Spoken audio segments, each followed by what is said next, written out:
Welcome to Brave Voice English.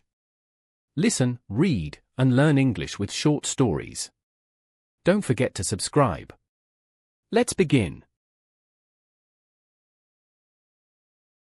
The Secret Friend. In a small town nestled between rolling hills, there lived a young girl named Emma. She was an ordinary child, with a quiet nature and a curious heart, but there was something unusual about her. Emma had a secret friend. This friend wasn't like the others, not someone she could show off to her parents or share with the other kids at school. This friend existed in a world all their own, one that Emma had discovered when she was very young and had kept hidden ever since. It all started on the day Emma had moved into the house on Willow Lane. Her family had relocated from the city, a move made necessary by her father's new job.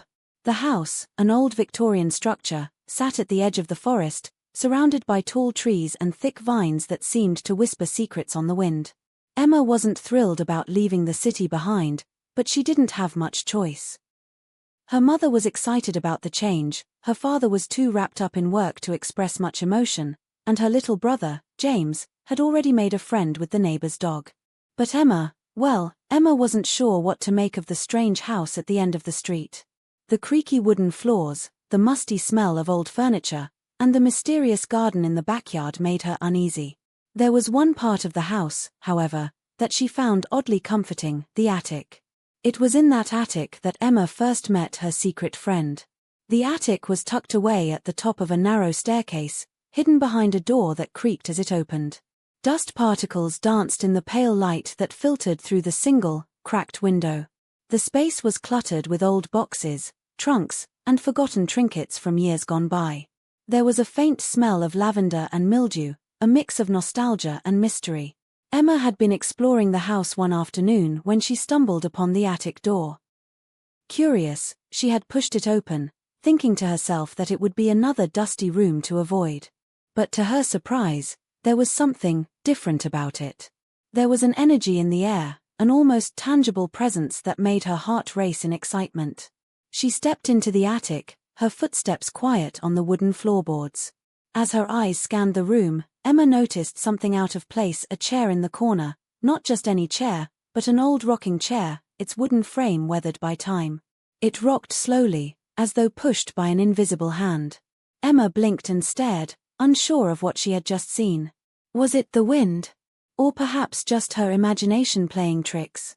But then she heard a soft voice. A whisper, gentle and inviting. "Hello, Emma." Emma froze, her heart skipping a beat. She looked around the attic, but there was no one there. Her pulse quickened, and she tried to steady her breathing. She was alone, wasn't she? She had to be. "Who's there?" she asked softly, her voice trembling. From behind a stack of old books, a figure appeared, a girl about Emma's age, with pale blue eyes and long, silver hair that shimmered in the dim light. She was dressed in an old-fashioned white dress, with lace trim at the sleeves and neckline. The girl smiled, her lips curving upwards in a gentle, knowing way. "I've been waiting for you," the girl said. Her voice was soft, like a lullaby. "Waiting for me?" Emma asked, her curiosity piqued. "Who are you?" "I'm Lila," the girl replied. "And I'm your secret friend." From that moment on, Emma's life was never quite the same. She and Lila became inseparable, spending hours together in the attic, talking about everything and nothing. Lila told Emma stories about the past, about the history of the house, about the land it stood on, and about the many secrets it held. Emma learned that Lila was not like other children. She existed somewhere between the world of the living and the realm of the forgotten. Lila was a spirit, but not a frightening one. She was kind and gentle, with a wisdom far beyond her years. Lila had been trapped in the attic for as long as she could remember. She didn't know how long she had been there: days, years, or centuries, perhaps. Time seemed to have no meaning for her. What mattered was that Emma had found her, and that was enough. Every day after school, Emma would rush home to the attic, her heart racing with excitement. She and Lila would sit and talk, sharing stories and dreams.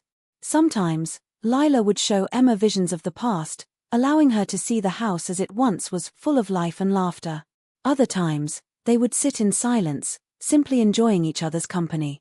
Emma never told anyone about Lila. Her parents wouldn't understand, and her friends at school would think she was crazy. Besides, she didn't need anyone else. Lila was enough. Lila made her feel seen, heard, and understood in a way no one else ever had. She was Emma's secret, and that was the way it was meant to be. But as time went on, Emma began to notice something strange. The more she spent time with Lila, the more she began to change. She became withdrawn, her once outgoing nature replaced by a quiet, almost eerie calm. She no longer wanted to play with the other children in the neighborhood, preferring to stay in the attic with her secret friend. Her grades at school began to slip, and her teachers started to worry. Emma's parents, too, noticed the change, but they couldn't understand why their daughter had become so distant.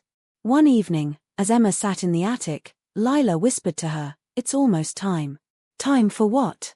Emma asked, frowning. "To leave," Lila replied softly. "I've waited for you, but now it's time for us to go." Emma's heart tightened in her chest. "Leave? What do you mean, leave? I don't want you to leave." Lila's smile was sad. "I don't belong here anymore. But you do. It's time for you to let me go." Emma shook her head, panic rising in her throat. "No, I can't. You're my friend. You can't leave me." Lila's form began to fade, becoming translucent. "I will always be with you, Emma. But you have to let go. You have to live your life." Tears welled in Emma's eyes as she reached out, trying to hold on to the friend she had grown to love. But the space where Lila had stood was empty now, and the attic felt colder, quieter, as though the life had been sucked out of it. In the days that followed, Emma found herself struggling to adjust. The attic felt emptier without Lila's presence, and she couldn't help but feel a deep sense of loss. Her parents, sensing her sadness, tried their best to comfort her. They encouraged her to spend more time outside and to make new friends, but Emma couldn't bring herself to let go of the memory of Lila. One day, Emma ventured back up to the attic, determined to find some kind of closure. She opened the door, and to her surprise, the rocking chair was there, still rocking gently, as though someone had just been sitting in it. She sat down in the chair, her hands resting on the armrests, and closed her eyes, letting the quiet hum of the house wash over her. And then, she heard it. A soft voice, faint but unmistakable. "I'm still here, Emma."